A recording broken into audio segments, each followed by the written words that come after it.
It has always seemed to me that when we begin to study the work of a human being, we become interested in the human being behind the work. Perhaps this should not be true. Perhaps we should accept things simply on their face value. But we are all tied and bound to the human state, and we like to orient our heroes in that state. We are actually perhaps helped more by the humanity in man than we are in the supposed divinity in man. The humanity brings us close together, and in the case of General Pike, it reveals to us the happy combination of a scholar and a truly delightful person. A person who had many friends simply because he was friendly, and who had an almost unending sense of humor, even though much of his life was burdened with most serious responsibilities. We have tried to have something to say about the General as a person, therefore, each evening, and we're going to select a few points this evening from early articles about him, which perhaps are not generally known and which may not be included in the popular available biographies. After he reached the area of Little Rock, Arkansas, which he came to sometime after 1832, and here became a small village school teacher, teaching in a log cabin schoolhouse, we find that a natural tendency which showed from his early boyhood continued to unfold, and that was his poetic abilities, which were largely recognized and which undoubtedly have contributed to the beauty of the work that he did. We find, for instance, that while he was teaching school, this biographer notes, again his pen was busy, writing verses for the Little Rock Advocate, as well as political articles, under the pen name Casca, which attracted so much notice that Horace Greeley reprinted them in the New York Tribune. And so shortly after, there was a statewide search in Arkansas to discover who this Casca was, and it finally centered upon this rather amiable, somewhat timid, round-shouldered schoolteacher. And from that time on, his literary fame increased, and he has left quite a rich legacy of good poetry, which will be of interest to one group of persons. Also, Albert Pike was involved in the Mexican War prior to the time of the Civil War, and we find the following notes. In the war with Mexico, Pike won fame for his valor at the field of Buena Vista, and enshrined the story of this occasion in one of his poems. After the war, he took up the cause of the Indians, whose life and happiness fascinated him, and who he felt were being robbed of their rights. He carried their cause to the Supreme Court, to whose bar he was admitted in 1849, together with Abraham Lincoln and Hannibal Hamlin. His speech in the case of the Senate Award to the Choctaws is famous, and Webster passed high eulogy upon it. Judged by any test, Pike was a great orator, uniting learning with practical acumen, grace with power, and that imperious magnetism which only a genius can command. Albert Pike was made a master mason in Western Star Lodge No. 1, Little Rock, Arkansas, July 1850. And from that time on, we see the forces at work which caused him gradually to turn practically all of his learning in the direction of Freemasonry. He had brought to it brilliant legal background, a good literary background, and outstanding achievements in poetry and essay, and he also brought to it a tremendous personal capacity for research and study. As a result of his initiation into the order and his gradual increasing interest in it from a philosophical standpoint, we find his following summary of the situation which caused him to devote his entire life, practically from that time on, with the brief interlude of the Civil War, to the advancement of the Masonic research program. He says of Masonry, "It began to shape itself to my individual vision into something imposing and majestic, solemnly mysterious and grand. It seemed to me like the pyramids in their grandeur and loneliness, in whose yet undiscovered chambers may be hidden for the enlightenment of coming generations the sacred books of the Egyptians, so long lost to the world, like the Sphinx half buried in the sands. In its symbolism, which and its spirit of brotherhood are its essence, Freemasonry is more ancient than any of the world's living religions. So I came at last to see that its symbolism is its soul." From this foundation, we can perhaps begin to estimate why he devoted the greater part of his effective, mature life to the effort to restore this symbolism, and why, in order to do so, he had to follow an ancient course, and that is to seek in the most remote corners of the world and in the most difficult branches of learning for the keys to these symbols. And also, as he expresses it, he had to penetrate layer after layer of interpretation, the incrustations of ages, the pollutions of both time and era, in an effort to restore as far as possible the primitive meanings of these ancient figures. And so this evening we are going to devote most of our time to exploring along with him and in his way the essential symbols with which he became concerned. Pike would have been the first to point out that these symbols are not the private property of Masonry. These symbols derive themselves from practically every tradition of the world, yet that there must be beneath all symbolism a substance, a meaning real and valid, would seem to be of interest and importance to us all. For in the search into the field of comparative religion, in which symbolism plays a most vital part, we come constantly upon images and figures difficult to comprehend, confusing, and at the same time utterly fascinating. We also realize that in this pursuit of symbolic lore to its fountainhead, we must begin with some conviction, some concept. And General Pike begins with one very basic fact, namely that the symbol, which has endured from time immemorial, going back to the earliest thinking, to the most basic ideals of the human race, comes the nearest to anything that we have to a universal language. The moment we lock our thoughts in words, we restrict our meanings to those of kindred tongue. The moment we attempt to interpret in the terms of familiar things, we also impose a dogmatism upon meaning. And gradually most symbols have been dogmatized. They have been given a meaning, or perhaps a group of meanings, and these are assumed to exhaust the research in the subject. The moment we place a dogma upon any natural growing concept, we blight it with an early frost.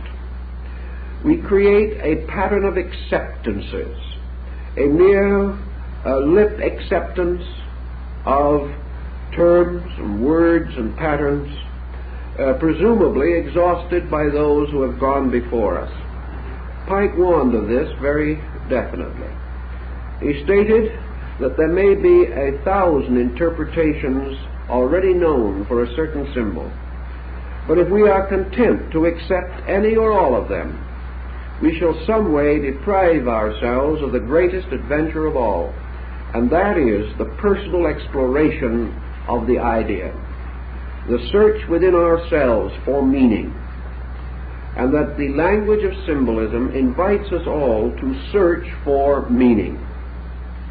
He next assumes, which I think most of us here would concur with his belief, that not only was symbolism a language, but it was a language about something. It was a language relating to a particular kind of material, a particular level of fact. And the reason that this fact has remained expressed only in symbolism for thousands of years is due to one circumstance, in itself also undeniable. That is, that men have never found a better way of perpetuating these facts than through symbols. Had at any time the full and true meaning of a symbol been so completely, absolutely, and entirely crystallized that it could be presented in an irrefutable literary or philosophical statement, the symbol itself would have vanished. It would have no longer been significant. Men do not search for that which is found, but for that which is not found. The individual, therefore, is entitled to assume that the language of symbolism relates to something about which there is no common knowledge, about which there is no other adequate instrument for the perpetuation of certain ideas. What type of material would be, therefore, most likely to be locked in an enigma, to be concealed behind some form, shadow, or semblance not identical with its own structure or nature? The answer would have to be that it is some kind of knowledge pertaining to things not to be literally seen, not to be factually examined, not available in their full and pure substance, but to be known only through the lengthened shadows of themselves, cast upon matter, cast upon mind, and gradually molded into a fantastic imagery. Such knowledge as this would therefore not be the knowledge that has descended to us in philosophy. It would not be the knowledge available to us in the rituals and formulas of accepted theology. It would not be the type of knowledge that could be expounded in mere mathematical formula or revealed to us completely under a scientific hypothesis. It has to be something in its own nature so elusive that it cannot be captured, and can therefore only be known through this shadow cast by itself. The answer again, in Pike's thinking, is obvious. That which is not available to us in knowledge is simple. It is knowledge itself. In other words, we know about many things and the substance of very little. We have learned opinions on innumerable problems, conditions, circumstances, but this essential knowing, which might cause the individual with the full realization of the meaning of his words to say, "This I know," this level of knowing is exceedingly scarce. And where it exists, it relates mostly to secondary things. We know that the sun appears to rise. We know the length of days and of hours. We know certain laws of architecture. We know certain ways of analyzing the chemical constitutions of things. By mathematical formula, we can split an atom, but by mathematical formula, we do not know what an atom is. The true and essential knowledge, therefore, is not in its pure substance ever available to man in a natural state. If it comes to him, how does he receive it? He must receive it by revelation, by vision, by intuition, by insight. He must in some way gain it through an experience which he cannot share with others.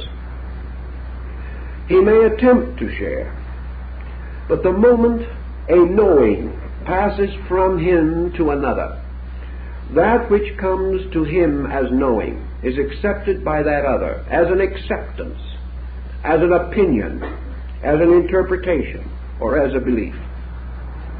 Therefore, that which we communicate can be believed by others, but that which we communicate can only be known to ourselves. There is this mysterious interval between self and others, and while our own insight may convince us of the inevitable truth of a thing, we also come upon another dilemma. The insight of others give to them different interpretations of the same thing. Therefore, to say I know is not only an indication of penetration, but it is also a completely individual project. The individual can know for himself. He may know that which is necessary to himself. But this knowing, he cannot say, will be identical with the knowing of any other person. He may like to affirm the philosophical concept that if persons come to the same level of insight, they will attain to the same substance of knowing. But as each person is different, it has become exceedingly difficult to assume or to discover even the levels of insight upon which a number of persons may function. The only levels we have available to us are levels of interpretation, levels of believing, and levels of acceptances. Thus, according to General Pike, it would seem obvious that a symbolism which is extended around the world and it descended throughout time to be valid, to be worthy of perpetuation, to hold as it has the admiration of the most learned and the most informed and enlightened of mortals, that this symbolism must deal with these things about which man cannot come to external factual knowledge. These symbols must therefore relate not to effects but to causes, not to consequences as we see them, but substances as they exist in the nature of being. He is strengthened in this concept by another point, namely, that the great wealth of symbolism has grown up around sacred matters. The greater body of symbolism has to do with the attributes of deity, with the substance of human consciousness, with the nature of the human soul, with the substance and material of the human mind, and also, in large measure, with the great circle or cycle of man's psychic experience, leading not only through the years of this life, but postulating the future state of the soul in time to come and beyond the grave. These things, then, relate to certainties which men desire to possess, but which they do not at the present time adequately possess. Thus it is no common knowledge which can be easily rescued and then turned into sermons or into texts, but an uncommon kind of knowledge. That knowledge which has to do with ultimates, with infinites, and with the great universal values which men have sought from the beginning, and about which even now they have come to no common conclusion. If this then be the burden of symbolism, General Pike can justify his own statement that it is to be found in its purest and most wonderful form in the great mystery institutions of the ancient world. These institutions were dedicated to the greatest spiritual values that we know. And the greater this spiritual dedication, the more luxurious was the symbolism employed, the more fantastic the imagery, the more complicated the keys to its unlocking. And wherever we went, or wherever we go in the search of the ruins of ancient wisdom, we behold the sanctuary ornamented with devices difficult to interpret, of unknown origin, and dealing with the most abstract convictions of man. Now, symbolism then breaks down into a series of patterns, and our beginnings of symbolism undoubtedly go back to the dawn of our experience. And for a moment, let us pause and consider some of the most aboriginal pictoglyphs that we have been able to discover in the search for our knowledge of primordial man. On rocks, upon the face of great boulders and ancient cliffs, rising in desert and wilderness, we find strange devices, mostly simple, geometrical, basic forms. These devices are sometimes referred to as picture writing. There are many examples of picture writing right here in the state of California. We find many rocks covered with strange forms and figures. Why were they put there? Who put them there? How shall we decipher them? They were put there by crude instruments, perhaps the chiseling of a stone with a harder stone, perhaps in some cases with the use of early tempered copper, or as the Egyptians, various files and chisels and other instruments of soft metal, their teeth set in jade or in emerald in order to give them a cutting edge. These ancient symbols were put for one reason primarily. They were to perpetuate something. It was that the man who put them there, or the tribe who fashioned this strange picture writing, wished to leave a record of something. Perhaps his basic impulse was completely egocentric, although undoubtedly he had no awareness of it, never having been under psychoanalysis. But in any event, perhaps what he was searching for was one of the most basic needs that man experiences. He was searching, rather pathetically, childishly, desperately, for immortality. He was searching for that mysterious quality of not being forgotten. He wanted to live. He wanted to live in one of two ways that he knew that man could live.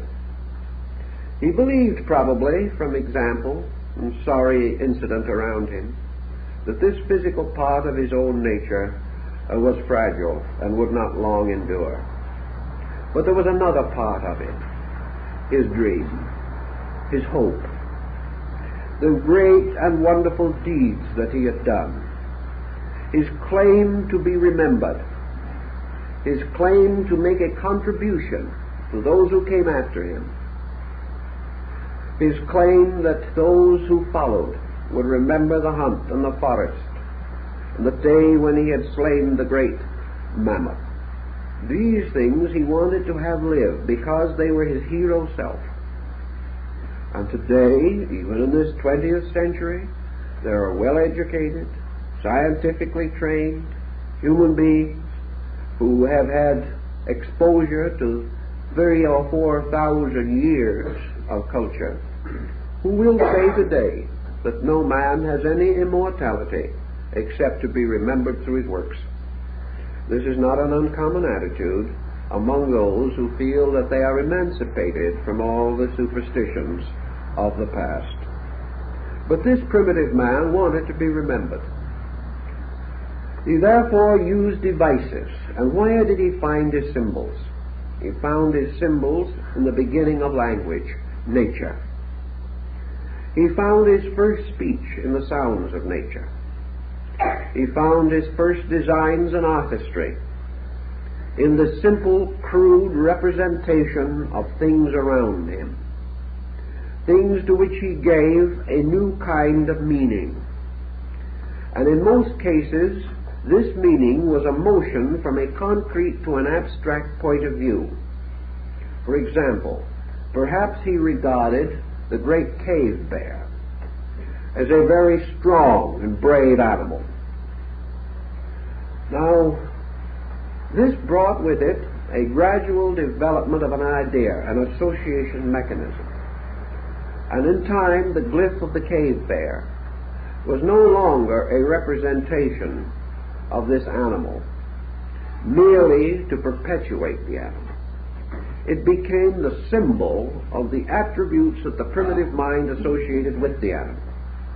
Therefore, this bear became the emblem of strength, or of courage, or of endurance, or whatever attribute the human being found most acceptable in the study of the animal. Thus, by degrees, men developed totems in which they took the names of these creatures as symbols of their powers. We find this still among American Indian tribes and among many other primitive people. And all through the Central American complex of civilizations, we find that the totem, or the symbol of the person, is placed above his head in the glyphs. And this is the key to his name and to the virtues which he represents, or to the dedication of his own life, to the exemplification of certain qualities. Thus we see the bear becoming the symbol of bravery. We see the sun losing its actual astronomical meaning to become one of several things. First, light.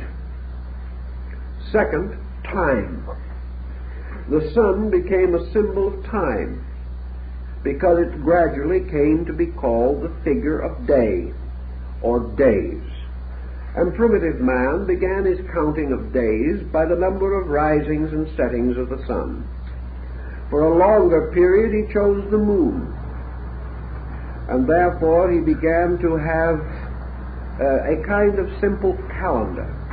Things that were 3 days back were 3 suns back. Things that were 3 months back were 3 moons back. And beyond a comparatively small number of suns and moons, his chronology became rather corrupt. He had no, in early times, he had no concept of longer periods. This came later. But the sun then became the symbol of light. It became the symbol of days. It became an emblem representing insight. It became a sign of blessedness or of good. It gradually unfolded into a sign of wisdom because it was opposed to the darkness of night, which was ignorance. It became associated with integration and orientation as opposed to the chaos of night. And by degrees then, each of these natural objects gained a more or less abstract meaning, a meaning which carried it into a world of invisible values. A brave animal can be seen, or a brave man, but bravery as a fact is not visible, except by some action by which it is personified, or some condition which exemplifies it. So the moment man began to think of qualities as apart from physical objects themselves, he had to go into symbolism. He also found various problems arising in the development of his word structures, for he discovered early in life that the most difficult concept to express in some visible form capable of being perpetuated is motion. It is very difficult to indicate motion on an immovable surface. He could not make a glyph that would fly off the surface and therefore be true to motion. He had to create the concept of motion without the object itself moving. One of his earliest experiences in this, as we see by studying the pictoglyphs, is the use of a series of footprints. These footprints indicate a journey. They may also indicate that their beginning and termination, the locations involved. Locations at that time being so crude and rude we cannot rediscover them even from the glyphs. But this long string of footprints was not entirely a happy thing. He could try to create the concept of motion through representing his animals and other creatures, as in the ancient caves of France, in motion. But a bison in motion is not really a very happy substitute for a necessary abstract verb. It is not very solutional. Yet he had to have motion. Maya solved it by putting a wing on a noun and making a verb out of it. The moment he added a wing, it symbolized motion. Very ingenious, and requiring a great deal of thought to develop. But he did find the need constantly for creating forms for the expression of values not visible as objects. So out of this early struggle came the rise of pictoglyphic and hieroglyphic forms. The hieroglyph was an organized pictoglyph, and probably the greatest development in this situation is found in the languages of Egypt and of China. In both cases we have an inconceivable array of such picture forms. We may also, of course, mention the Maya glyphs, which number over 10,000. But unfortunately, they are not as easy to use as some of the others because we simply have not yet been able to decode them. But in the Chinese and in the Egyptian, we are in somewhat better condition. The Egyptian language, although it comes to us in its earliest form in a highly developed state, still shows that it was the inevitable evolution of the rough and crude cuttings upon the walls of cliffs and rocks. It is a gradual refinement. But the Egyptians began to discover means of making their symbols more valuable, making them more useful. They gradually came to identify, out of all of their animal pictures and their various symbolic devices, for each of which they had a name, they gradually developed a sound equivalent. This was frequently derived simply from the beginning of the name of the object. And an object like, for instance, arm, representing the human arm, suggested to them the possibility of the R sound as well as the complete name. This R sound could be combined with other sounds. Among the Aztecs it was done more simply. They took two creatures, for instance, they wanted to make a word out of two names. So they would take the name for tiger and the name for snake. They wanted to use the first half of the name for tiger and combine it with the last half of the name of snake. So they made a glyph, the front end a tiger and the back end a snake. And then they proceeded to read it. It gave them, therefore, the possibility of bestowing this glyph as a name upon something. And this is how we read the place names of the old Mexican cities and towns.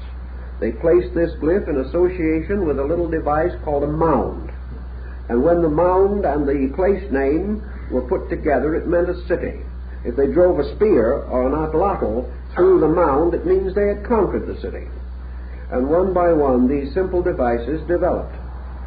So the Egyptian language passed into a new form, in which it consisted of both ideas and of sounds.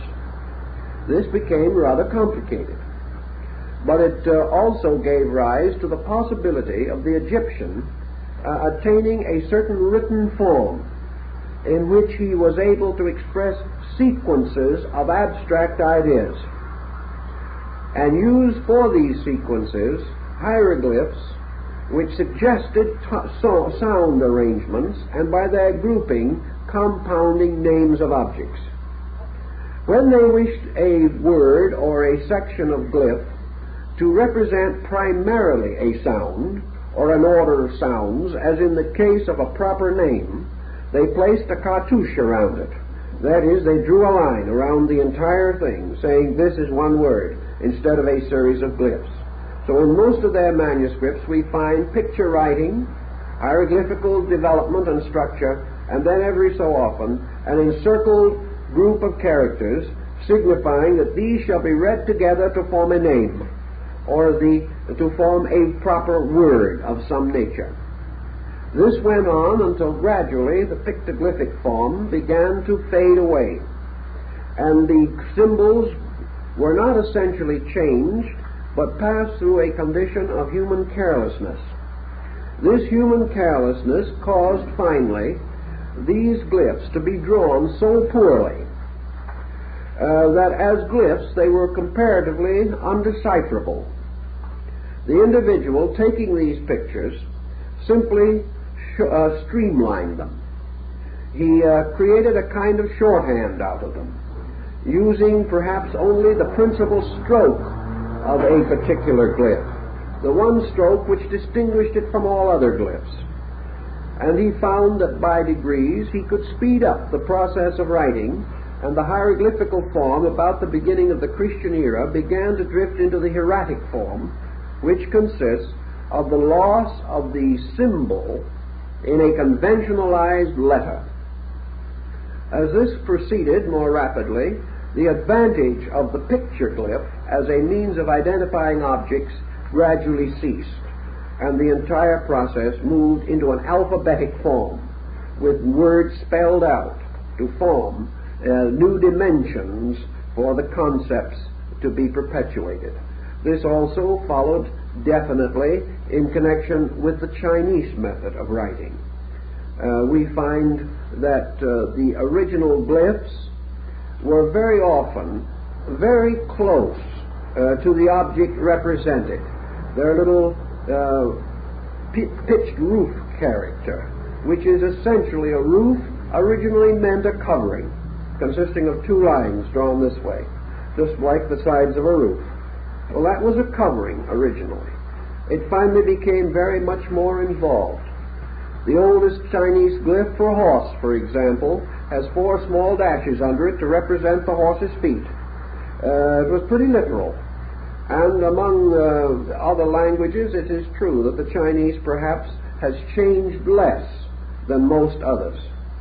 Now, the Chinese have a symbol for tree, a very simple glyph. Now, they were also concerned with what we might term the plural forms, and how were they going to handle that? If they were somewhere and they found another tree and they wanted to have 2 trees clearly indicated, they followed the line of greatest expediency. They made 2 trees side by side, and that was exactly what it meant, 2 trees. But this didn't end the problem, because it could get worse. Another man decided that he wanted to say that he had just been in the forest. Now this presented a more or less complicated situation. You couldn't keep on drawing trees all over the page. So the happy idea of the simple plural came into existence. Above 2 trees must be many trees. So they put a third figure of a tree, and the result was forest. Above 2 means forest. A very simple device. And in this way, they had no difficulty in ultimately indicating their meaning. They had many different symbols. When they made the sign of a roof, they then placed a symbol of fire beneath the roof, and a fire under a roof is a home, a place where you live. Another simple problem is that they anciently used for conveyance a kind of a cart. And if you look down on this cart from above, you saw the axle running through the 2 wheels. You saw the flat, straight edges of the 2 wheels, and in between a large rectangular mass representing the body of the cart. This particular symbol was reduced to simply mean center, middle. because it represented the middle part, a central axis moving through something. And this became associated with the original name of China, which was the Middle Kingdom.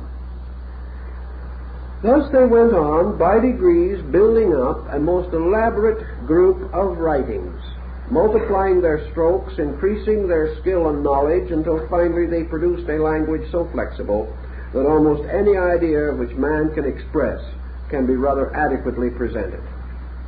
These things all rose from natural symbolic instinct. The effort to use simple things to express or explain difficult things. The effort to convey a total picture of a meaning, and at the same time lock it only in a very few strokes or letters. To do this also, of course, created a kind of association. The individual who knew approximately the meaning to be intended got the complete impact of it, perhaps even more completely than we do with words today. They got the feeling of what was intended. They got a simple and direct relationship. They were not so far removed into polysyllabic forms as we are. And they did not have to rush to the dictionary the way we do, because they had a very quick grasp of the symbolic idea. Now, these are primitive things, but they point the way along which General Pike was exploring. And he comes then to the next important conclusion which he reached. Namely, that nearly all symbols arise from nature. A symbol is a form, and it must be derived from a form. We cannot have a symbol, a picture of anything, unless that picture is derived from something within our world of experience. Therefore, the picture must be the result of man's own eyes. He may add to the eyes certain reasoning powers, but he must first use the eyes. He cannot conceive of a form which does not exist, nor can he make a picture involving a pattern which has no similitude in life or nature. Thus he was forced to derive his language from his world and from the world of circumstances. Pike, however, points out what several other authors have also noted, namely that the selection of these forms and the investigation in the effort to discover appropriate forms for ideas forced primitive man to a most dramatic conclusion, namely that all forms around him in nature are themselves symbols. That a tree is a symbol. A tree is not merely a symbol for man to use. Man is simply taking a more ancient natural symbol and reusing it. The fact that the tree is itself visible to his eyes is enough to prove that this tree is a visible extension of something not visible. Therefore, man can see the tree as it grows, but he cannot see the principle of tree. He cannot immediately apperceive tree as reality. He cannot know the life behind the tree, except by watching the operations of this life as these operations cause the tree to grow, or to in some way modify the various visible values which it exhibits. Thus nature is itself one vast symbol, one inconceivable relationship of forms, all bearing witness to that which is not form. A number of particulars bearing witness to invisible principles that lie behind all the concept of particular. Thus the authority of symbolism lies not in man's need for an expressing medium. The authority lies in the divine way of working. The universe itself, moving into manifestation, moves by projecting its own powers through forms, and these forms are symbols of these powers, mathematically, geometrically crystallizing around waves or rays or rates of energy, so that everything that exists is in some way a witness, an evidence, a kind of emblem, standing for a principle, itself invisible. That this principle may be spirit, may be soul, may be mind, may be God, makes the symbolism only the more significant. For here we are confronted with the visible testimony of facts unseen, a kind of covenant by which man stands forever in the presence of his own greatest source of instruction. Thus, as Pike points out, the universe is a great university of symbols, a tremendous school of emblems and devices, through the contemplation of which man comes finally to understand himself, his world, and his Creator. Thus, symbolism involves us almost immediately in a series of great abstract values. And the fact of symbol is the first great link that man has with a world of spiritual forces operating behind the visible appearances of life. So the fact of symbol becomes the validity of symbolism. It becomes the proof of the meaningfulness of the entire concept. Man creating symbols, therefore, derives them by bestowing upon forms and likenesses already existing and already having meaning, other meanings according to his own qualified understanding. Therefore, he takes emblems having an absolute meaning, and he gives them a new relative meaning, in order that he may use them for the extension of his own awareness in some direction or under some condition. If, therefore, the Chinese makes a glyph for the home, consisting of the combination of roof, fire, and the woman symbol, he is therefore expressing a basic concept. These devices are not home, nor are we to assume that he is merely attempting to establish the concept of a house. He is working for something else. He is working for the moral and emotional overtone of home.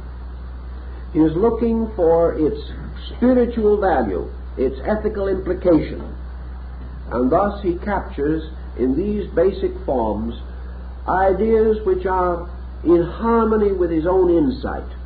Yet each of these forms may have another meaning, a meaning especially in themselves. And this is true where the selection particularly involves natural working or natural objects, rather than the artificial productions of man, as in the case of house, which is something man himself has built, and therefore has a meaning peculiar to man. But when he draws upon the earth and the sky and the flower and the rock, he is drawing upon things which he did not himself create, and therefore which have meaning apart from him, even though he wishes to give them a meaning of his own. In this way, symbolism has gradually associated itself with an infinite diversity of interpretive factors. And these interpretations, extending on through time, have been refined and revised with the changing of human beliefs.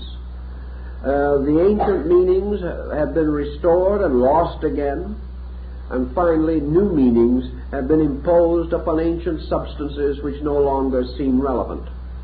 Man, however, hit upon one other happy device in the development of symbolism.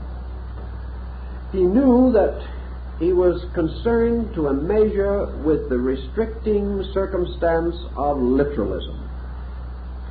There was always the deadly danger which man faced, namely that in the field of learning, if he drew a picture of a tree, the student would be satisfied to say this is a tree and feel that he had solved it all.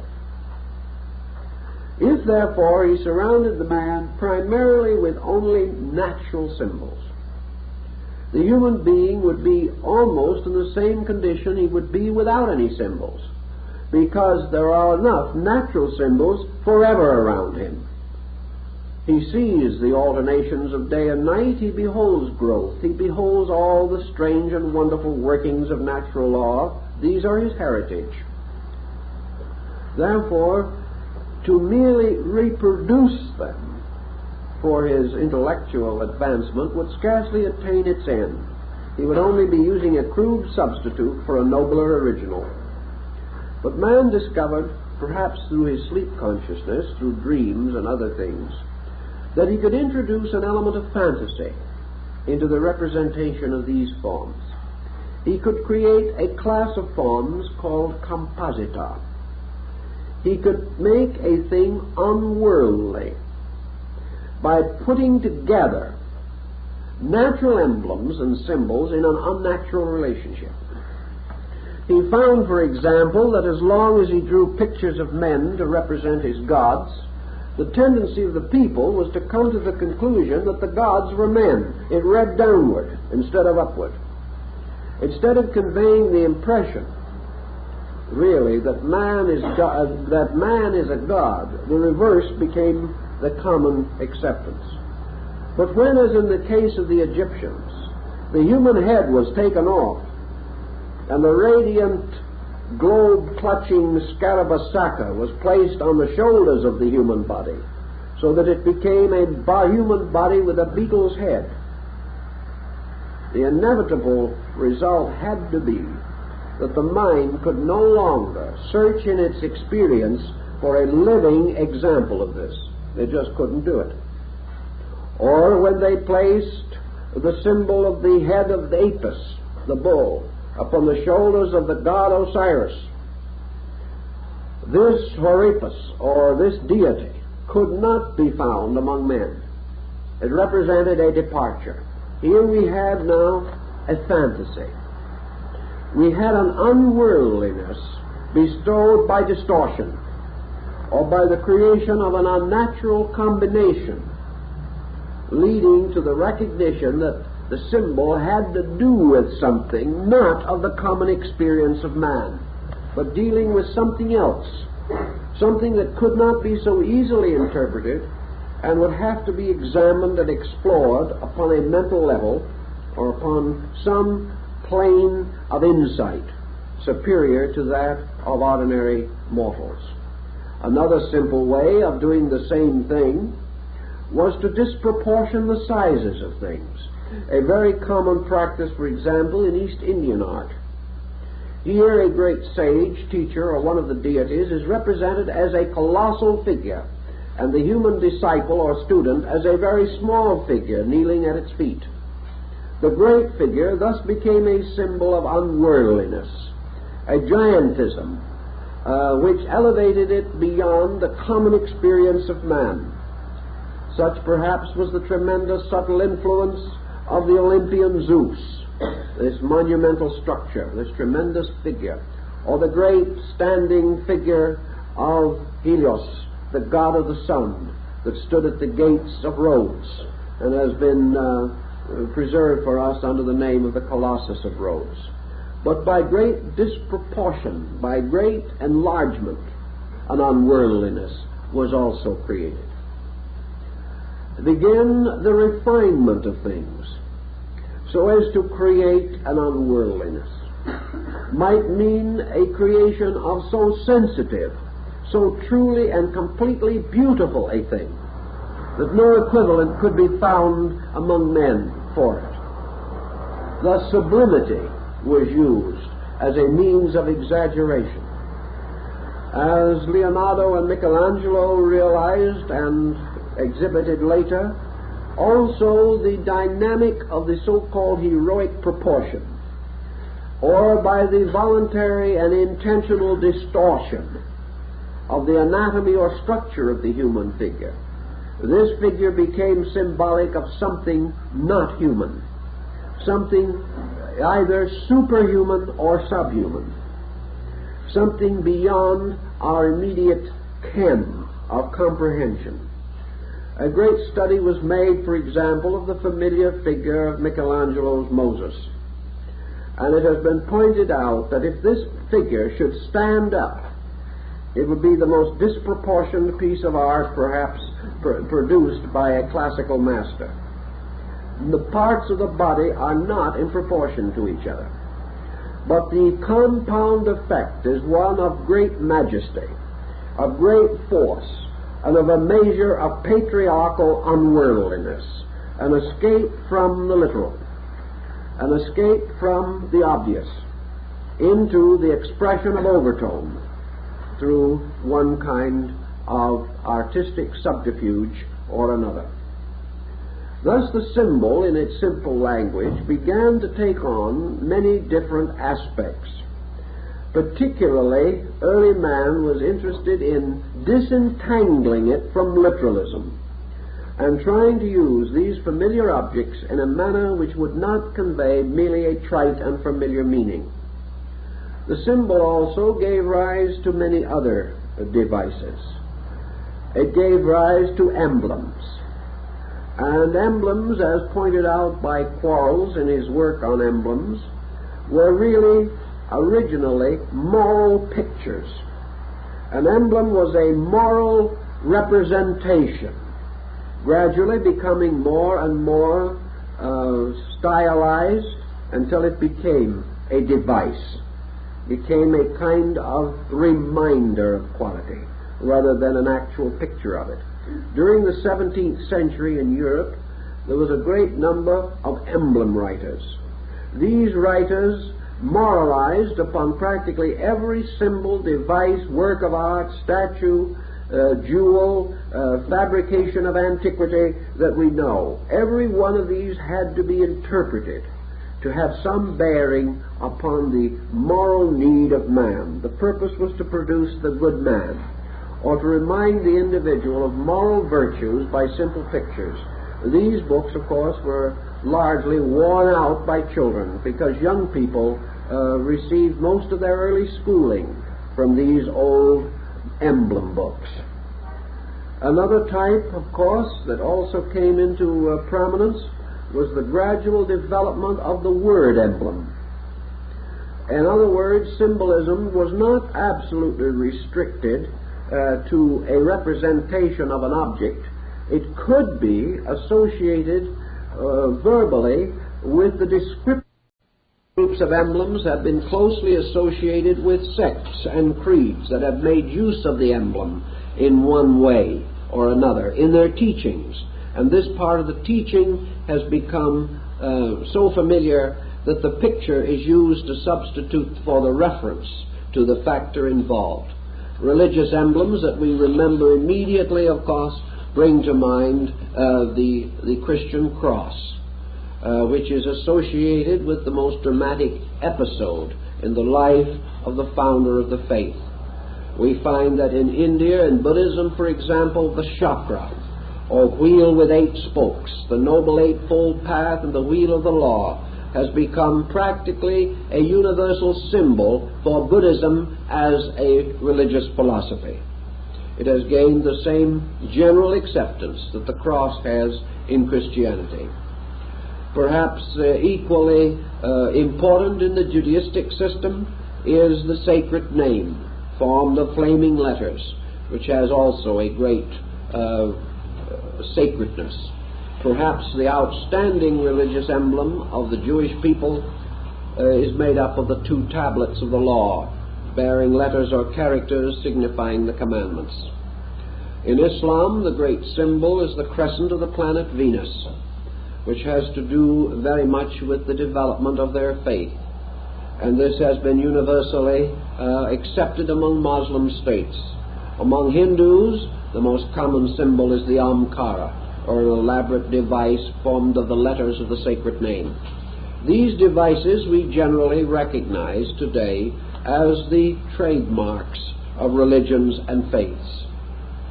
In China, Taoism, of course, is represented by the yin-yang symbol, or the two hemispheres interlocking, the light and dark hemispheres of a circle. All of these emblems have therefore gradually come to be identified with great systems of thought, and they become immediately able to stimulate in us a basic grand picture of a doctrine, of an idea, or of a way of life. These are the more simple explanations, however, and we must still penetrate into that field of research in which Pike was most concerned. He came to the conclusion that there was an essential and valid language of symbols, an alphabet of them, that while in various nations they were somewhat modified, still there was a great body of symbolism, essentially sacred and essentially dedicated to the perpetuation of knowledge without revelation by word.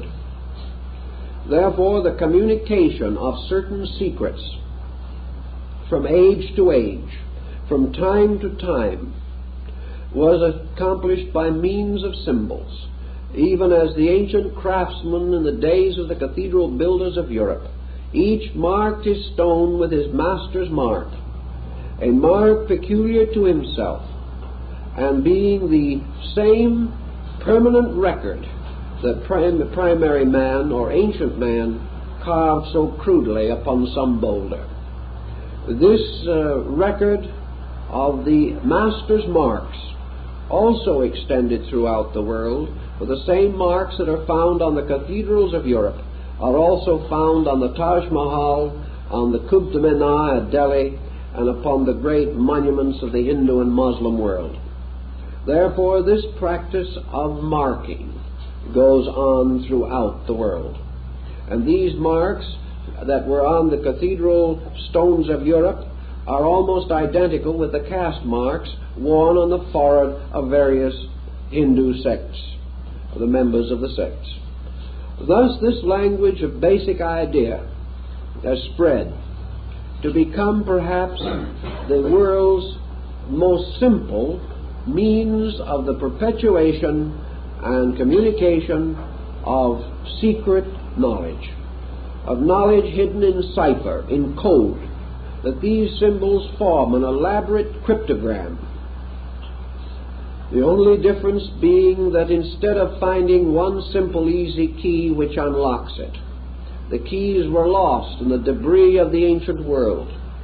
And Pike said that it was his opinion that these older keys would not be found again, that these keys had disappeared with the invaluable guidance given by the ancient teachers who had themselves vanished from among us, and that the great heritage of symbols still stands before us as the unlocked treasure house of knowledge, and that until we ourselves set to work to follow the words of Omar, the tent maker, to file from our own base metals the key that will unlock the door, that these symbols must remain comparatively unintelligible to us. Assuming that there may be a certain validity in this, and I think there is a very great validity, what are we going to do when it comes to our turn to attempt to penetrate these symbols? We have, first of all, to answer a simple question, perhaps, and that is, just what is the vitality and life within a symbol? Is a symbol a living thing? Is it a dead thing? What is this symbol? It is some kind of a formula. It is power locked in a picture. perhaps a very crude picture, and perhaps with only a very few lines. But still it is a power locked in a picture. And why do we say that it is a power? Because we say that in some way it is a truth, and that a truth is always a power.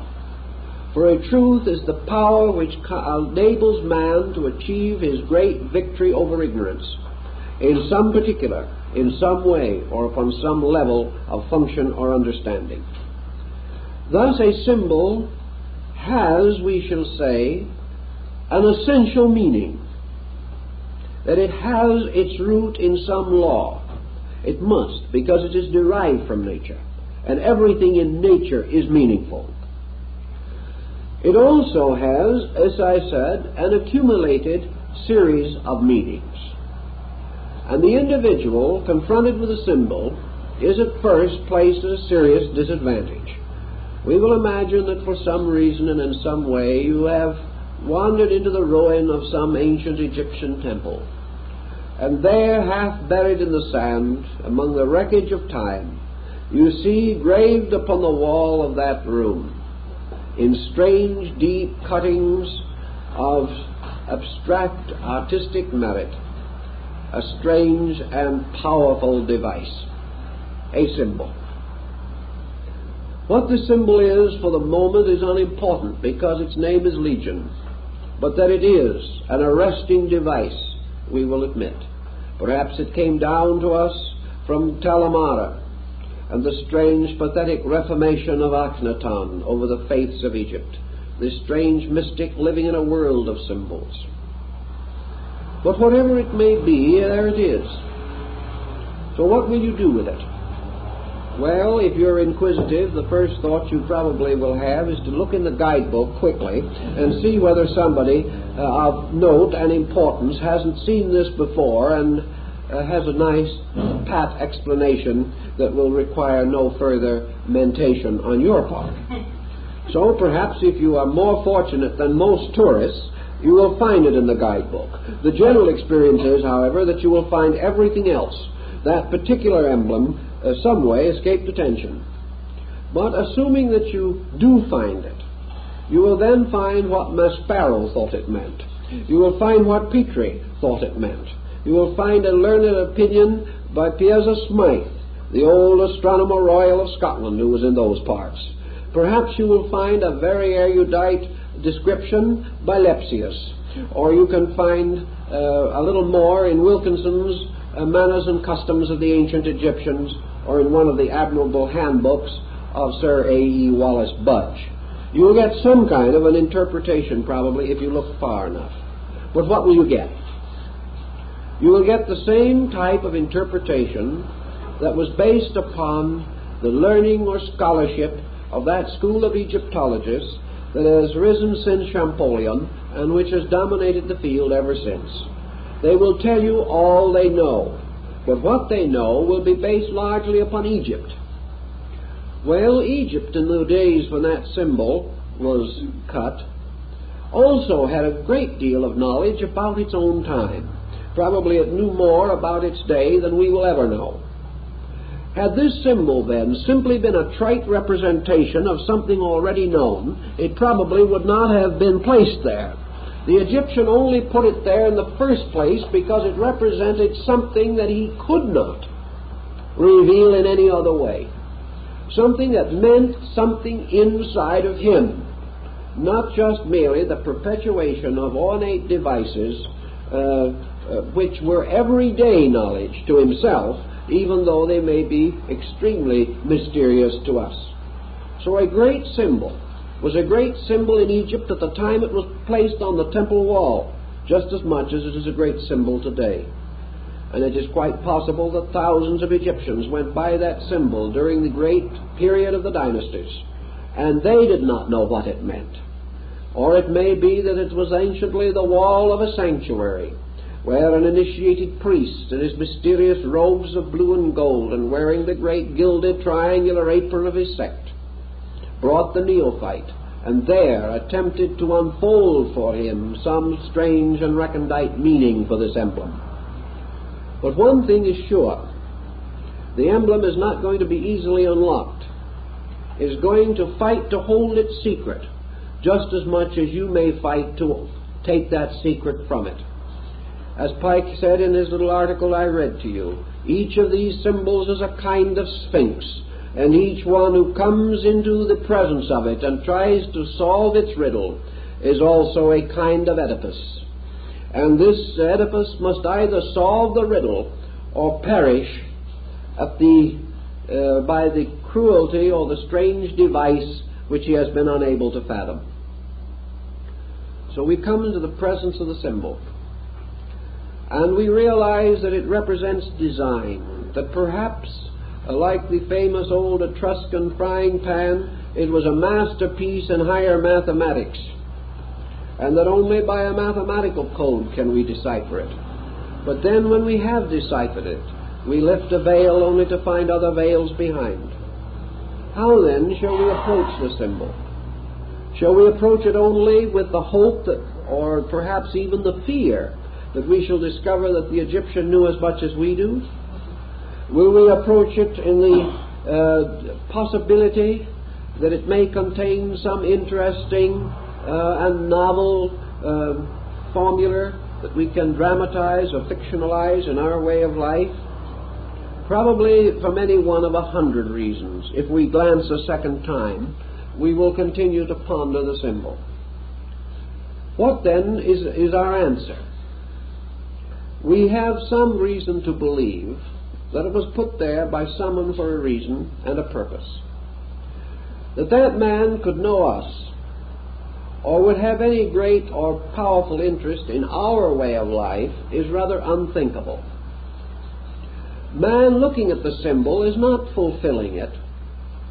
It is not merely intended to draw out of him the experiences of his century. It is interesting to see, however, to what degree this symbol becomes a drawing power, and may also draw out of the individual levels of knowledge that he did not know he possessed, because he had never before been subjected to a riddle. A riddle forces the individual to probe within the recesses of his own knowledge, seeking for something that at least has a bearing on the problem, or a clue, or some association by means of which the unknown becomes intelligible. But even if he does this, and he does it thoroughly and painstakingly, he only arrives at a certain formula of his own, passes on, his place is taken by another man who repeats the process. Each, because of different experience, comes to a somewhat different conclusion, and the symbol is consequently always a mirror, reflecting that which is within the beholder, casting back himself upon himself. But its own inscrutable mystery is still utterly locked. Therefore, this attitude is not entirely satisfactory. So the symbolist, and Pike belongs to that group, points out that in order to break the symbol, in order to actually penetrate it, it is not possible merely to make a photographic reproduction of it in our minds, or to battle out our brains against its strange and fantastic construction. There has to be another way. There has to be something else. And that something else implies the possibility of the individual becoming receptive to the total impact of the symbol itself. Not only to discover what it can mean to him, what it may have meant to the Egyptian, but also what it really means. And this real meaning implies, of course, something else also. That in a moment of inspiration, someone put it there. What this inspiration level was, we cannot know. But if the symbol has survived as a great and magnificent arresting thing, that level of inspiration must be explored. We've got to try to find again the consciousness of the man who put the symbol there. This does not mean that if we do, we shall finally solve it. But it does mean that we shall come a little nearer to solution. We shall have a better grasp than merely imposing our own nature upon the symbol. Great symbols are nearly always strangely orderly, wonderfully mathematical, and while their essential principles may be obscured by flourishes and artistic devices, each one is based upon a grand concept. It is a cross or a circle or a triangle or a square. It has some tremendous basic mathematical strength, or perhaps numerical arrangement by which it has a strange and deep meaning. There is a pattern there. There is always an orderly progression of things. Thus the symbol invites us to contemplation. It invites us not to an aggressive effort to conquer it. It invites us to meet it in a more or less receptive manner, opening ourselves to it, persuading it to come forth rather than demanding it to come forth. It also must free us in some way from our own eternal resolution to read into that symbol our own meanings, or the meanings of our times, or the ethics of our times, or the morality of our times. What we must try to find out is what it meant. And as it probably arose from this great system of world mysteries, the great educational body of the past, this symbol may well be part of the great textbook of essential learning, a strange essay, a wonderful composition, placed there with masterly skill, not only to confuse the ages, but in some strange way to bind the truth seeker of the present to the truth discoverer of the past. Thus the problem of the impact of the symbol, the effort to decode it, may lead us in many directions. As Pike points out, one of the first things that a good symbol does for us is to show us how ignorant we are. And that is an admirable beginning for something. It suddenly reminds us that the common knowledge that we have is not very valuable in an uncommon situation. It further also reminds us, if we think a little more, that the common knowledge that we have has very seldom been sufficient in any situation. That we are dying of our common knowledge, and that unless we do something about it, we shall continue to die. Thus it behooves us to explore the symbol. And the moment we start on it, we are dedicated to the great course, the study of primordial man and his search for light. We must, to a certain degree, have the same experience which Pike himself had. Drawn into Masonry by the rather natural circumstances of the time, he became aware that he stood in a great palace of symbols. Gradually it dawned upon him that these symbols were the soul of something, that this organization which he had joined was not merely a body of persons tied together by dues. It was a symbol of something. It was something that tied into a challenge that could only be solved in one way, and that was by the attainment of universal enlightenment. That symbol would always be there, pointing a strange, abstract, accusing finger at the individual, solemnly pronouncing his ignorance, until that symbol itself was completely and entirely unfolded.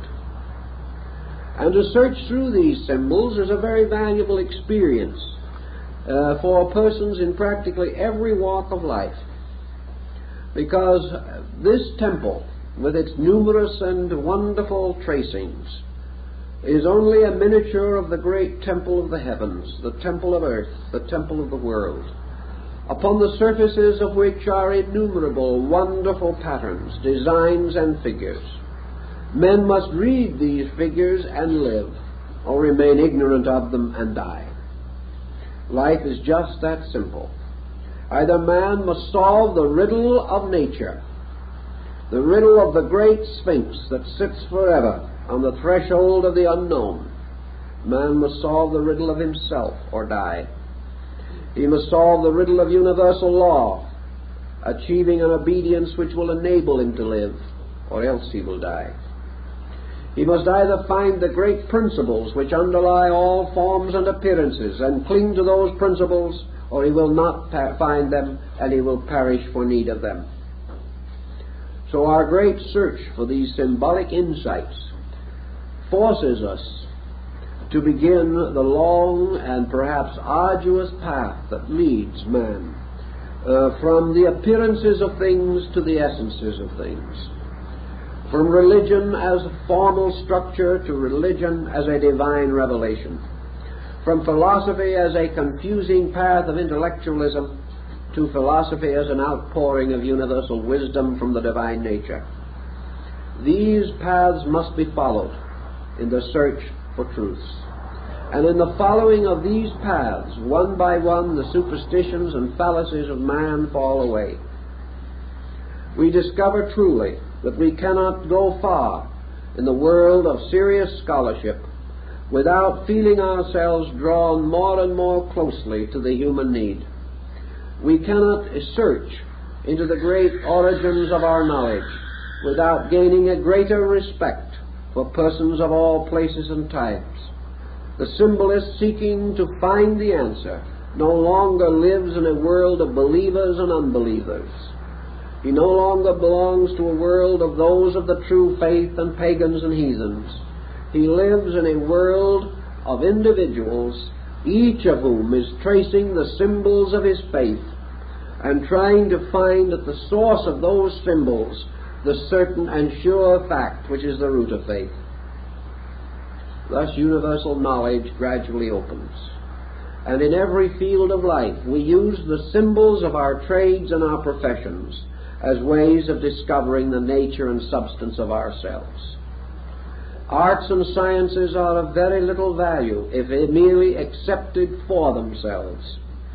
But if each is represented and recognized as the pronaos of a temple, a gate leading into an inner sanctuary of greater knowing, then even the simplest things that men do become emblems of the deepest things men seek. Thus the body becomes the emblem to the physician. The course of the blood, the structure of the muscles, the arrangements of the bones, the chemistries of function, all of these things are symbols of universal truth. To the architect, the laws of building become the symbols. To the painter, color, form, organization become the symbols. To the musician, sound, notes, keys, scales. All these things become the emblems and symbols of universal knowing. For everything men do is symbolical of the one thing that man is trying to do, and which he goes about so awkwardly and so often with such profanity of spirit. To discover these emblems, to unlock their secrets, then causes man to begin the long journey, the great journey into homelessness, as Buddha called it. This journey that goes on and must leave behind by degrees everything that has been established as a fixation, as a point, as an inevitable. One by one we outgrow our own ultimates. One by one we pass beyond the smug certain boundaries of our own particular worlds, to go out into homelessness, to go out into this state which is seeking only truth, and which cannot find this final form in any place along the path, but must rest a while with some opinion and doctrine, and then pass on into the wilderness again, seeking for that which is beyond words or description. Thus approached, the symbol becomes a tremendous dynamic, a way of leading all human beings into causes and paths of personal growth. The moment, for instance, that we take the sacred literature of the world and we look beneath the surface of it and we accept scriptures, writings of this nature, as great works of symbolism rather than as historical works, we leave the smug fireside of the historical home ground and go into homelessness. We go into wandering. We go into an unknown world in which perhaps there seem to be no guideposts at all. But actually, we cannot help it, for the simple reason that no matter how sincere we may be, we must ultimately find any pattern of beliefs too small to allow for the growth that goes on in ourselves. Now, when we say that we pass on from one level of symbolism to another, Pike points out to us also that these levels do not deny each other. The fact that we have outgrown a symbol or left it like some dead seashell along the shore of life's great ocean does not mean that that meaning we have left behind is untrue. It means, however, that it is incomplete. It means that no matter how fondly we have embraced it and held it, we have not exhausted the symbol. We have come to some pleasant and appropriate acceptance, perhaps an acceptance which we share with 1 million, 10 million, 500 million other human beings who also have accepted this acceptance and built their values around it. But this does not mean that this acceptance is ultimate, nor does it mean that there can be no greater key to the same symbol. Thus, for example, in our modern time, as we pointed out in an earlier course that we gave, in our modern time, we have to depart from one of the most common and literal of all symbols, and that is history as moral instruction. We soon discover that the least meaning of a symbol is its history, or the historical event or circumstance with which it is associated. No man can find salvation by reading history alone. He may contemplate upon it and discover salvation, but the mere acceptance of it will not do this. It is only that he can unlock history with the same dynamic key which makes it bear witness to universal realities. Only in this way can he find in history the great spiritual inspiration without which his purpose is in vain. But the literal, the historical, is the deepest and heaviest veil upon a symbol. And from this we must pass immediately, not denying the history, but denying that history will save us, and go on to search and explore the universal meanings behind these devices. Almost immediately, we do realize that we share symbols, that the triangle, which we use so commonly, I've seen it over the doors of countless churches, this upright, blazing triangle. We share it with the Greeks, we share it with the Chinese and the Hindus, we share it with the Muslim and the Persian. We share this symbol with other people all over the world. Thus, by the fact that we share, comes into light another interesting point. Great philosophical, religious systems of mystical symbolism are in many cases emphases. They are not separate revelations, not religions apart from all other faith. They are man's search for truth, held within a framework of time and place, and subjected to the environmental limitations of race, of nation, of political histories, and many things of that nature. But the principles behind these faiths are unfolded peculiarly according to the need of certain peoples, under certain conditions, and under certain pressures. It may well happen, then, that it will require all of these faiths, and then more, to unlock the meaning of the simplest symbol. It may mean that in one emblem we shall have to go through a dozen faiths in order to begin to perceive the law and principle that underlies it.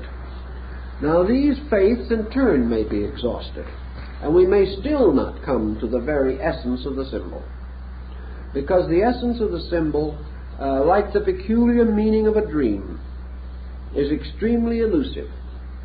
And as the modern psychologist realizes, these symbols arise from very deep psychic pressures within the collective or folk structure of humanity. But assuming that we have studied, that we have begun to explore these things, along this way of searching, we make many other discoveries. And in the search for essential truth, the byproducts are almost as important as the product itself, because along the way we gain admiration for our fellow men. We gain understanding of their searching. We gain inspiration from the great and beautiful truths that they have discovered. We gain fellowship with them in the simple problems of their living. And we move inevitably from a purely intellectual position to one of the deepest compassion and emotional acceptance of things that perhaps once were strange, difficult, and unknown to us. Thus, one of the great results of an honest search is the discovery of friend, the discovery of brotherhood, the discovery of the right power and purpose of working together for these great ends, which we have none of us yet fully attained. Therefore it is not that one shall lead and others shall follow, but in the search for truth we are all brothers, searching together for that which is beyond us all. Consequently, our small jealousies and our petty prejudices can dissolve when we realize that we all bear approximately the same relationship to the sovereign center of truth, that one does not possess it and is passing it out to others, but that all, possessing parts of it, are searching for all of it, and sharing the parts together advances the search for totality. So we go on in these symbolisms until finally we come to what might, as Pike pointed out, be the greatest key of all. Through learning we advance our course a certain way, but the course itself cannot be completed until the individual himself, who is the truth seeker, recognizes the sovereign importance of so adjusting his own nature and disposition that he is capable of a knowledge beyond his present state. Thus, Pike points out the great systems of disciplines advocated in the Eleusinian, in the Hindu mysteries in China, and in all parts of the world. Namely, that insight, true insight, arises from conduct. That true knowledge is not possible to the ignorant until certain other things have been achieved. Consequently, the search for the symbol, the tremendous invitation of this riddle, the progressing of it along natural and reasonable lines until we are finally frustrated, beholding a great spiral staircase rising as in the wonderful table of Cebes. Then suddenly the realization that we cannot finally come to solution without the total reformation of ourselves. That from our own natures, the eye must be fashioned that can see beyond the horizon of form and place. Thus in the Egyptian rites and in the Greek rites, the seeker after truth had to carry the small lamp of his own attainment when he examined all of these strange cuttings and symbols and pictures and devices. Without the lamp of his own soul, without the light within him, the meaning could never be found.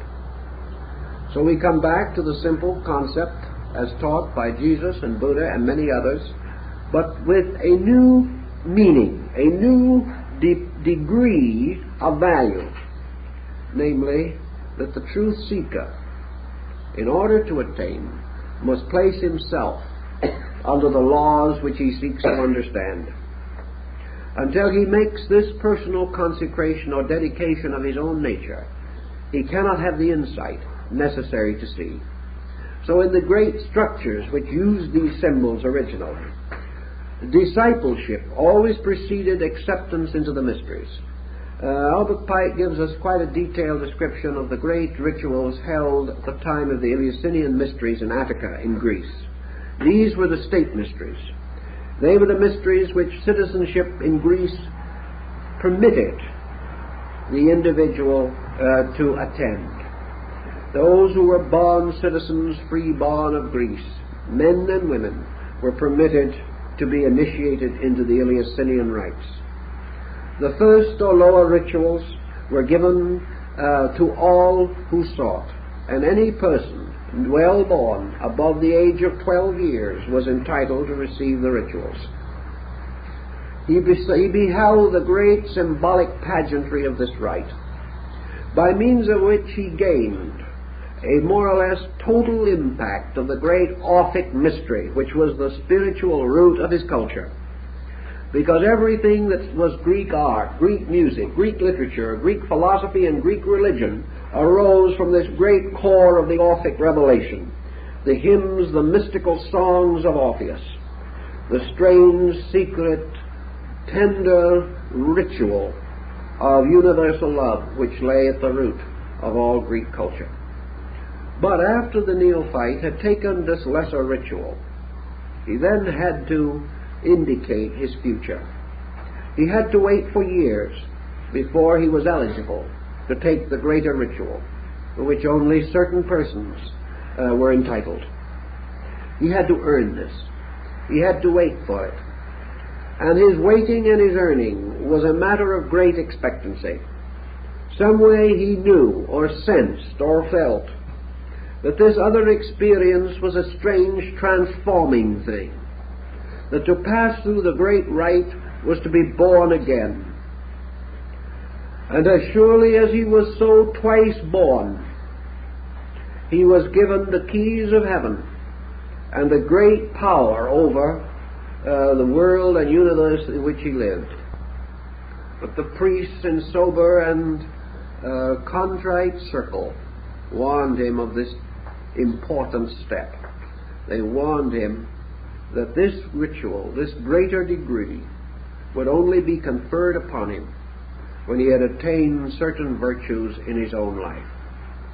Only when he could honestly prove that he was no longer dominated by the ordinary impulses of human nature, that he was no longer selfish, no longer arrogant, no longer easily moved from the quiet contemplation of values, no longer a vengeful or worrisome mood, no longer envious of the success of others, no longer subject to the tyrannies of life, that gradually he had subsided and subdued these things within himself, that quiet, dedicated to truth alone, willing to sacrifice life and honor upon the altar of reality, then and then only could he enter the sanctuary. Then and then only would he be given the great rites. For strangely enough, as General Pike also points out, the supreme wisdom is reserved for those who no longer need it.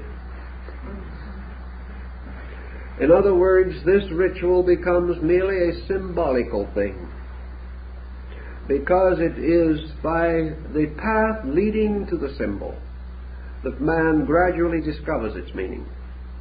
He gradually subsides these obscuring factors within his own nature, and as he becomes truly still within, and has transformed all base values into the purest alchemical gold of transmutation and regeneration, he beholds the great symbol moving in as it moved in upon St. Hildegard of Bingen, the sky opening, the earth beneath his feet opening, the air filled with symbols, everything moving into life.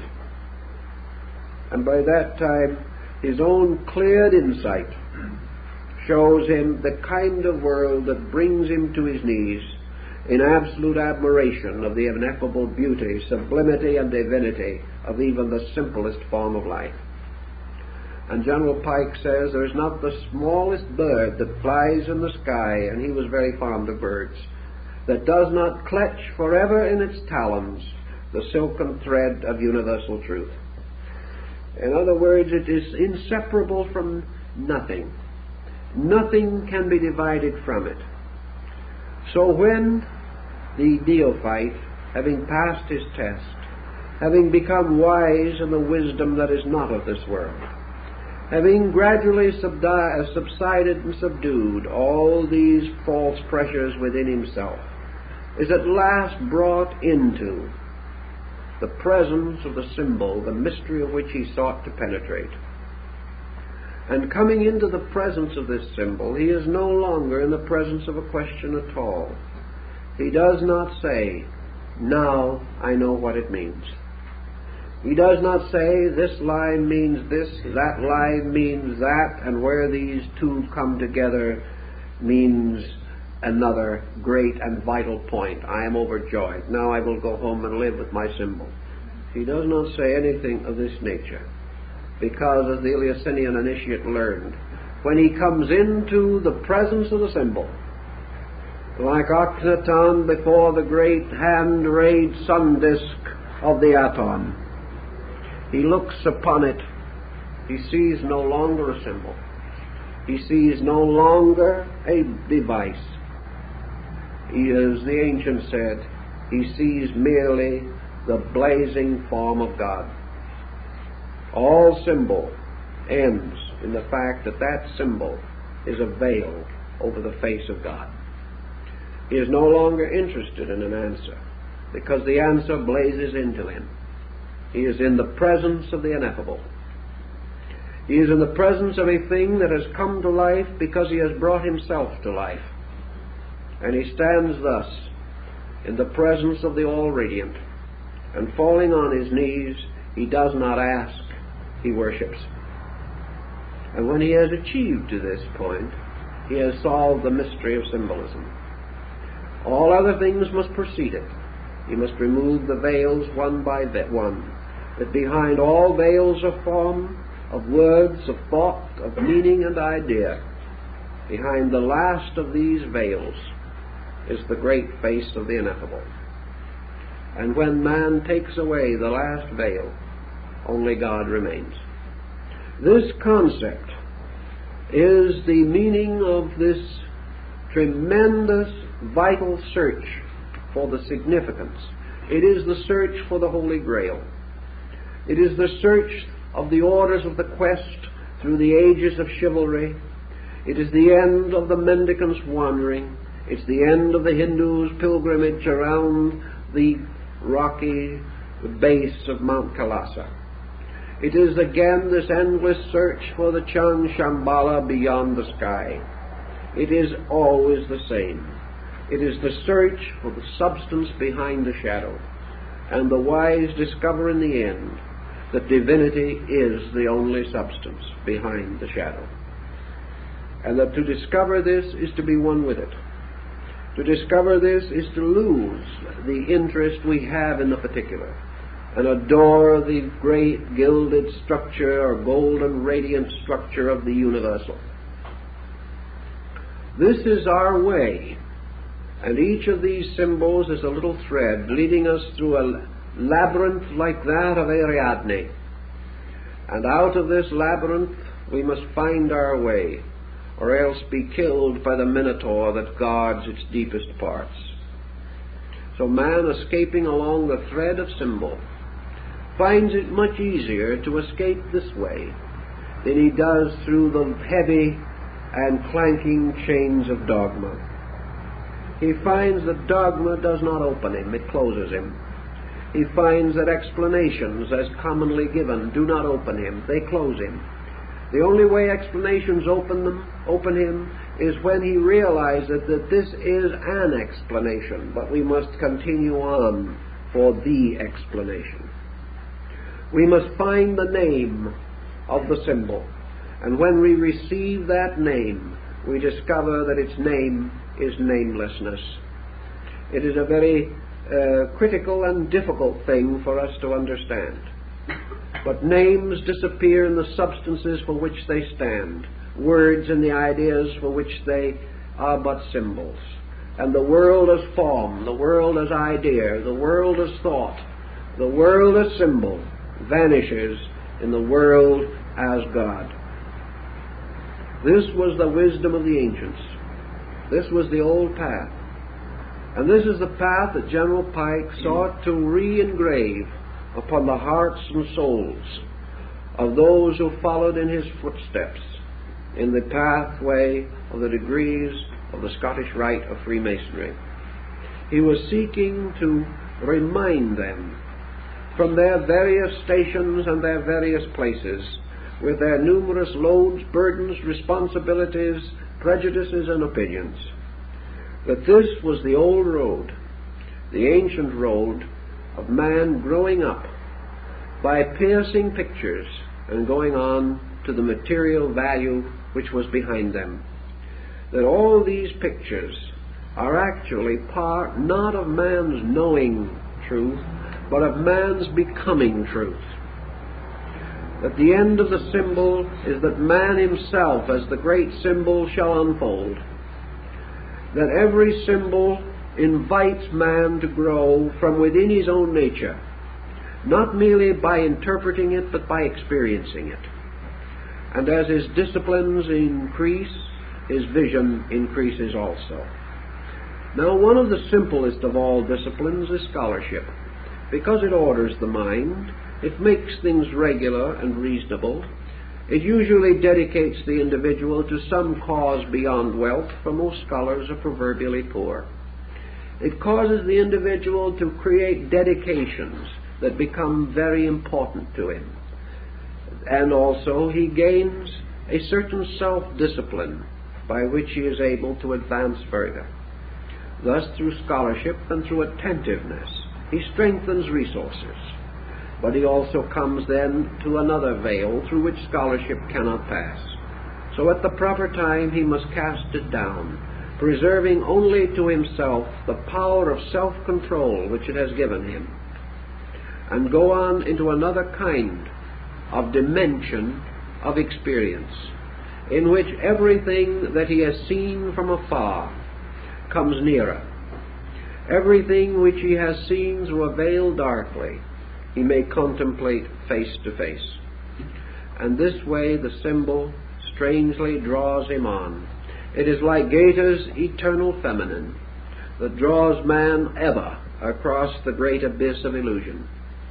The symbol is therefore quite truly the great ornamentation of man's great temple of ethical growth.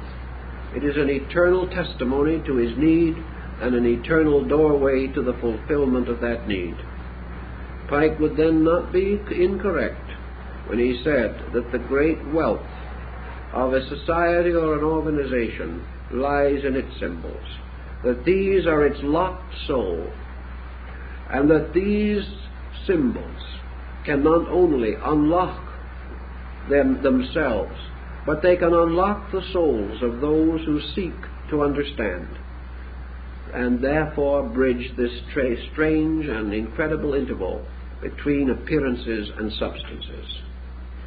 Thus, in the world of symbols, let us be mindful, and let us also recognize the importance of finding that in the end we may say, now I know. And then if we are asked what we know, we must answer, I do not know. This thing that is found as a total experience. It is not a discovery of a particular, but the tremendous impact of a universe opening, blazing its eternal splendor upon our consciousness, and drawing us once more into the solemn and sacred union with that eternal value, that eternal life, that eternal power which is at the root of us. So we open both the innermost and the outermost, and we open the furthermost with the innermost. And as we unfold the utility, the mystery within ourselves, we see its blazing likeness unfolding in the symbol before us. This is the great concentration symbol, the great mandala, which locks the world. At the end of the quest, man coming finally to know, discovers not that he knows, but that he is. And in the attainment of becomingness, all mysteries are solved, all secrets are unveiled, all riddles answered. And these riddles are all concealed within the mystery of the divine mind and the divine spirit. And the symbol is the path that leads through itself to that which is beyond human comprehension. I think that is a fair statement of General Pike's opinion, and I think it is very well worthy of our thought and consideration. And we will continue our study of his work next week.